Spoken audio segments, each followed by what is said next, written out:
Hi guys, and how are you all doing? And welcome back to Dr. Bemmy's channel. If you're new to my channel, please subscribe and click the notification bell so that every time I upload videos, you will be notified.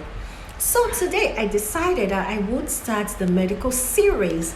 Yay!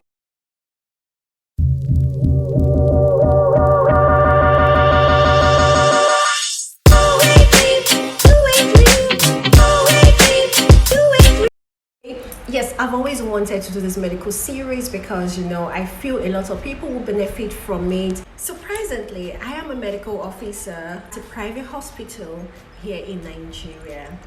And I feel like I could actually share my journey with a lot of people because I know there are so many medical students or those that just graduated who are looking forward to working and practicing in Nigeria.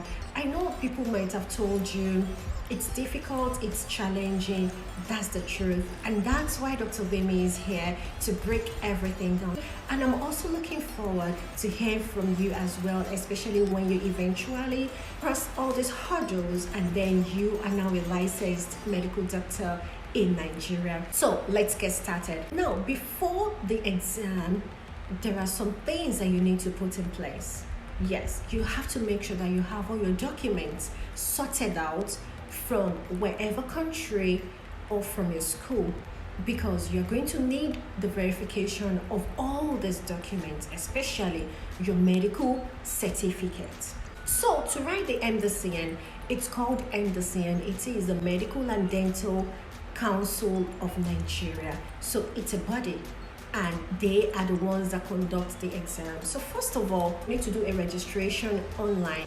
They have a platform where you get registered at, and I would leave all the links down below so that you can easily access them, and then go through the website to get more information about whatever questions or whatever things you need that need to be clarified.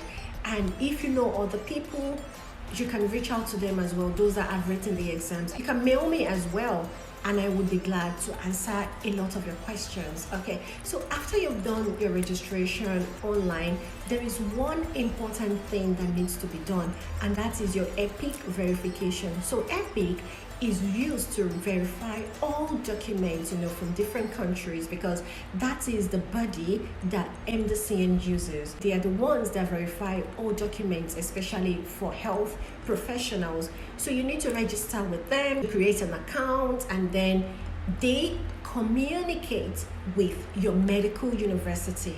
So after verifying your documents, you have to pay them. You pay them for this.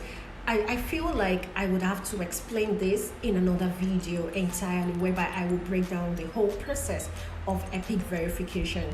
So EPIC verifies the document and then sends the verified results back to MDCN.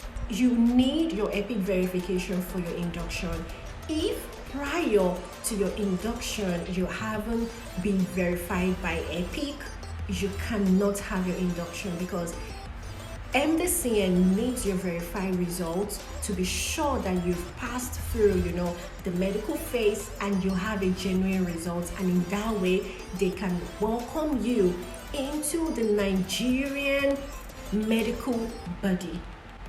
So that's how it works. So make sure you get all those things sorted out prior to you writing your exams, so that your results will be verified before your induction. Okay, so on arriving to Nigeria, I knew I was going to write my exam in Abuja. So I did not even bother. I live in Lagos. I didn't even come straight to Lagos. I had to go straight to Abuja. And then before I came home, I already had an idea about some tutorial classes. So I knew I would definitely join one of these tutorial classes. So I got to Abuja, settled in, paid for my tutorial classes, and then I started going for classes. These tutorial classes are very good, and I absolutely recommend them. Like, they will put you through all the steps that you need for you to pass these exams. Time is one thing that a lot of people don't consider. This is Nigeria. I wrote my MCQ 300 questions under 1.5 hours. So you can just imagine, time is not your friend when it comes to your MDCN exam. This is where the tutorial classes really come into play. They brush you up, they make you time conscious, and they keep you on your toes. So they help you with clerking because you have to do the MCQ, you do it the previous day, and then you do the OSCE. OSCE is when you clerk patients, there are invigilators, there are other doctors there, and these are not young doctors, these are elderly doctors. So you can imagine, if you don't impress them, that is failure. So these are things that tutorial classes will brush you up on. And at the same time, I also recommend some books. Even though MDCN will recommend books that you should read, but I recommend the guide. You can find the guide in pediatrics, in surgery, internal medicine, and also in obstetrics and gynecology. And these are books that even after passing the exams, like during your internship or any time, would be useful to you. Like, they are very small books, cute books that you can easily tuck into the pockets of your word codes, and anywhere you are, you can just pull them out and just read, flip through. That being said, so that is more of what the whole exam really entails: the registration part, the verification part, the tutorial class. Now, tutorial classes would not help you pass the exams if you don't have your own knowledge. The tutorial classes are meant to brush up what you already know, and then you get to learn more information, like maybe some topics that you were not really familiar with back then in med school. So going for tutorial classes can eventually break some things down and even make it more understanding. When you go for your tutorial classes, be open to materials. Materials are very precious, especially when it comes to exams. You cannot limit yourself to just one material or two materials, and you cannot say you have enough materials. When people offer you, in fact, you should ask and be like, oh, do you have any materials on obstetrics and gynecology? I'm sure I have more than 10 materials on just that. It's the same thing, yes, but different books will explain things differently. And that one information that you pick from just one book might be the one that will help you scale through your exams. So don't limit yourself. Be always open to materials. Be willing to always collect materials from people.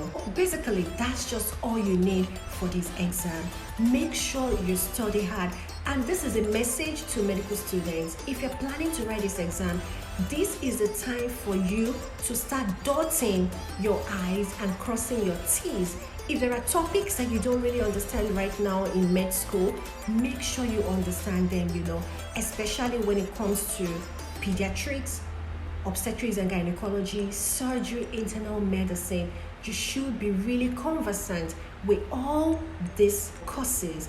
Lastly, on the website, back then, it used to be a thing of MDCN recommending that people should go for like a kind of mini internship at some hospitals. They have some recommended hospitals whereby as a medical student, you go to the hospitals, you work with some of the doctors, you get yourself familiar with the things they do at a hospital. But trust me, preparing for your exams, you don't need that, because it's going to waste your time, and the time you need in studying, you would eventually spend that time going to the hospital, walking around, running errands for doctors, and eventually not doing anything. And then the exam comes and you don't get to pass it. It is a requirement. I don't know if they still include it, but during my own time, it was required, but nobody went there. It doesn't really matter if you go there or you don't. So what really matters, your aim should be studying and then passing the exams. At the end of the day, during your internship, you would have all the time to work with different doctors, to work with patients, to do everything. But right now, your aim is to pass the exam. The exam can be really tricky, and it takes the grace of God really to pass the exam, and you just need to be versatile. If you can read all those materials that you have from front to back. I remember sometimes that I had to even skip tutorial classes just for me to catch up with some of the topics that I had not read. Because now, tutorial, just like I said, it's a tutorial class. A tutorial class will not replace what you read. So you need to be able to balance things up. Make sure that you're attending tutorial classes, you're also adding more to your knowledge. You're reading, covering so much topics, because the questions can come from anywhere. So guys, that's all I wanted to share today. So watch out for more series. So the next series will be about me breaking down the verification process and also the registration process to you. Just like I said, I will leave the links below, and don't forget to subscribe, like and share. Even if you are not a medical student or a medical personnel, you can always learn one or two things, because I will be spilling a lot on Dr. Gbemmy's channel. And if you have medical personnel, as relatives or friends, share my link with them so that they can learn and it will help them. So guys, see you another time and have a great day. Bye.